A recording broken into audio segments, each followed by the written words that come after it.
Hello, मैं Alok Yadav, assistant professor, department of geography, Baba Baruadas PG college, Parvia Ashram, Ambedkar नगर।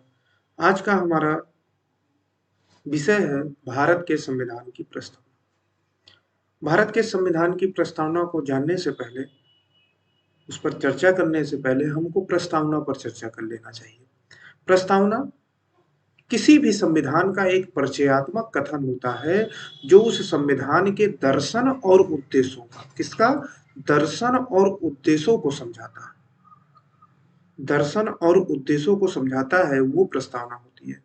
प्रस्तावना से ही संविधान में हमको इनके निर्माताओं के इरादे, इसके निर्माण करने के पीछे इतिहास और राष्ट्र के मूल्यों और सिद्धांतों को प्रस्तुत किया जाता है।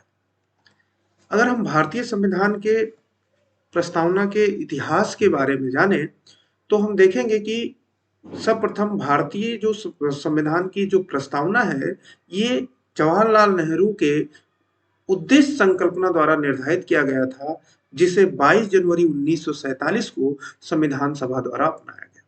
यद्यपि ये जो हमारी संविधान की जो प्रस्तावना होती है, ये अदालत में लागू करने योग्य नहीं है, लेकिन जब कभी किसी बात पर विवाद होता है कि संविधान के उद्देश्य को बताती है, क्योंकि तो जब भाषा अस्पष्ट हो जाती है, अस्पष्ट पाई जाती है, तो वहां पर इसके द्वारा ही निर्णय लिया जाता है।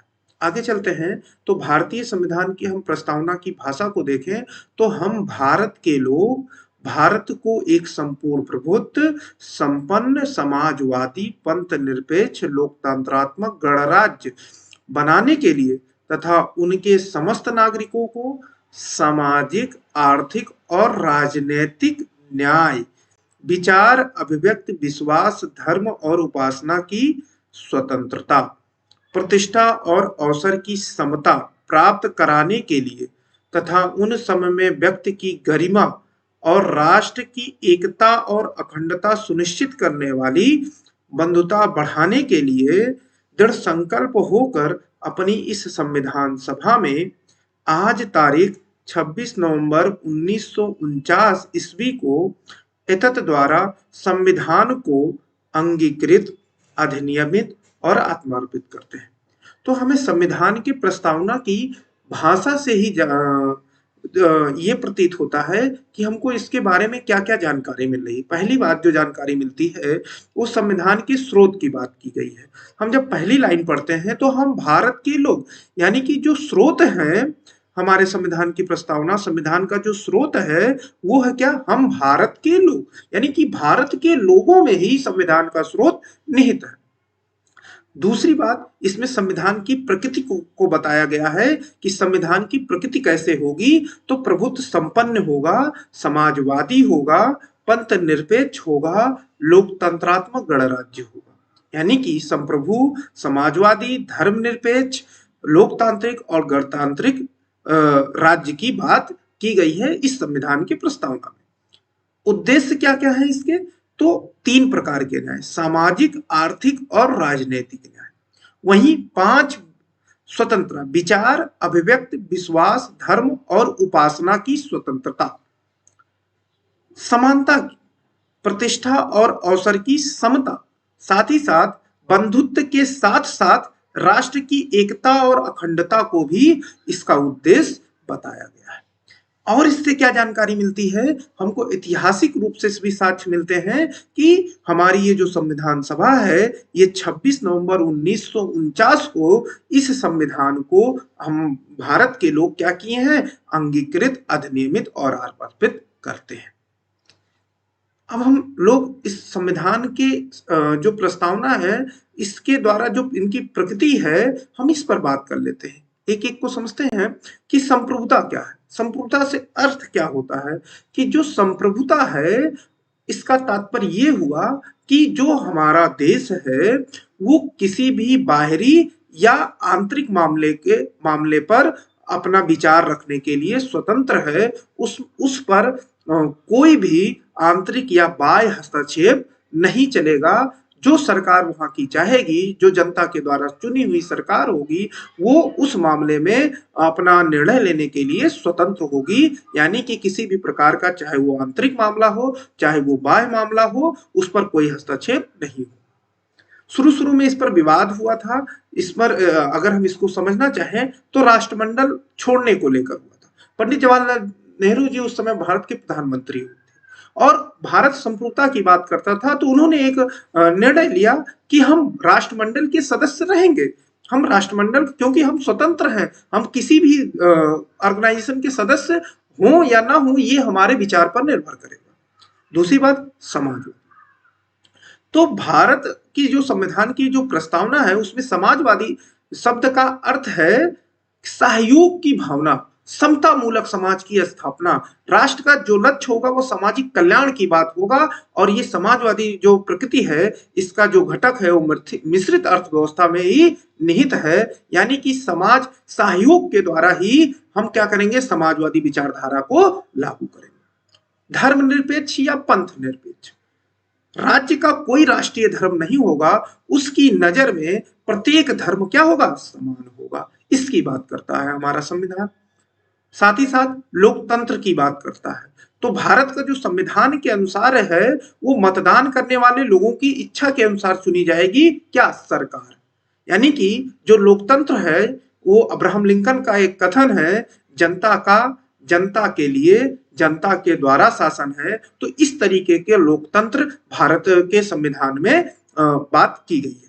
गणतंत्र की बात कर लेते हैं। यानी कि भारत का जो मुखिया होगा, भारत या राष्ट्र का जो मुखिया होगा, वो जनता के द्वारा या तो चुना जाएगा प्रत्यक्ष रूप से या अप्रत्यक्ष रूप से, लेकिन वंशानुगत नहीं होगा। अगर हम प्रस्तावना के उद्देश्य की बात करें तो पहला उद्देश्य था न्याय। और न्याय कितने प्रकार की बात की गई है हमारे संविधान में, तो 3 प्रकार की, सामाजिक, आर्थिक और राजनीतिक न्याय।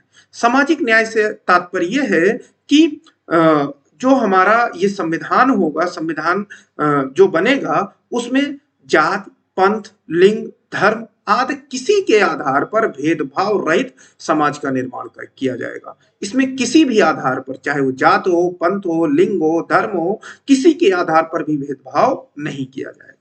आर्थिक न्याय की बात कर लें, सभी लोगों के, चाहे जो उसकी संपत्ति हो, चाहे जैसी आर्थिक स्थिति हो, उसके आधार पर किसी के लिए कोई भेदभाव की भावना नहीं रखेगा। और प्रत्येक व्यक्ति को समान पद के लिए समान वेतन मिलने की बात की गई है। साथ ही साथ सभी लोगों को अपने जीवन यापन के लिए, कमाने के लिए, जीवन यापन करने के लिए अवसर भी मिलेंगे। ये आर्थिक न्याय की बात हो गई।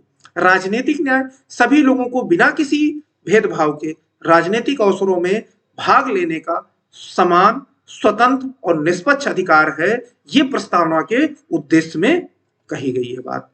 आगे चलते हैं तो समानता, दूसरा था समानता। समानता कैसी, कि समाज की किसी भी वर्ग को विशेषाधिकार नहीं मिलेगा और सभी लोगों को बिना किसी भेदभाव के हर चीज के लिए समान अवसर दिए गए हैं ना। और यहाँ पर कानून के समक्ष हर कोई बराबर है, किसी के साथ कोई भेदभाव नहीं किया जा सकता, ना किसी को कोई विशेषाधिकार प्रदान किया गया है। स्वतंत्रता की बात कर लेते हैं। तो स्वतंत्रता का अर्थ है कि लोगों को अपने जीवन का तरीका चुनने, राजनीतिक विचार रखने, समाज में स्वतंत्र व्यवहार करने, स्वतंत्र धर्म की उपासना करने आदि की स्वतंत्रता दी गई है। लेकिन एक चीज याद रखना यहाँ पर, कि जो संविधान में स्वतंत्रता दी गई है, वो इसका मतलब नहीं कि आजादी हो गई है, व्यक्ति कुछ भी कर सकता है। इसका मतलब यह है व्यक्ति कुछ भी करे, लेकिन उस कानून के अंतर्गत, निर्धारित सीमा के अंतर्गत ही करेगा। उस कानून का उल्लंघन नहीं कर सकता है। ये स्वतंत्रता हुई। बंधुत्व की बात कर लेते हैं। जो अगला उद्देश्य है वो बंधुत्व यानी भाईचारे की भावना, देश में सभी लोगों के साथ भावनात्मक लगाव। यही जो भावनात्मक लगाव है, यही जो सहयोगात्मक भावना है, यही समाजवादी राज्य की भी अवधारणा प्रस्तुत करता है। साथ ही साथ बंधुत्व से राष्ट्र में गरिमा और एकता को बढ़ावा देने में मदद मिलता है। अगर हम प्रस्तावना के संशोधन की बात कर लें तो 1976 में 42वां संविधान संशोधन किया गया, जिसमें केशवानंद भारती मामले में यह फैसला आया कि प्रस्तावना जो है संविधान का हिस्सा है। इससे पहले ये नहीं माना जाता था कि प्रस्तावना जो है वो संविधान का हिस्सा है, लेकिन 1976 में केशवानंद भारती मामले में ये स्पष्ट कर दिया गया कि प्रस्तावना संविधान का हिस्सा है। इसमें और संविधान का एक भाग के रूप में संविधान के अनुच्छेद 368 के तहत प्रस्तावना के में संशोधन किया जा सकता है, लेकिन इसके मूल संरचना में, बेसिक स्ट्रक्चर में कोई संशोधन नहीं किया जा सकता है। अब तक भारतीय संविधान की प्रस्तावना में केवल एक बार संशोधन किया गया है, वो 42वां संविधान संशोधन 1976 के माध्यम से प्रस्तावना में 3 शब्द समाजवादी, धर्मनिरपेक्ष यानी पंथ निरपेक्ष और अखंडता शब्द को जोड़ा गया है। निष्कर्षतः कहा जा सकता है कि जो संविधान की प्रस्तावना है वो परिचयात्मक दस्तावेज है, जिसमें उद्देश्यों का सारांश दिया गया है तथा उन सिद्धांतों को बताया गया है जिन पर विधायिका, कार्यपालिका और न्यायपालिका आधारित है।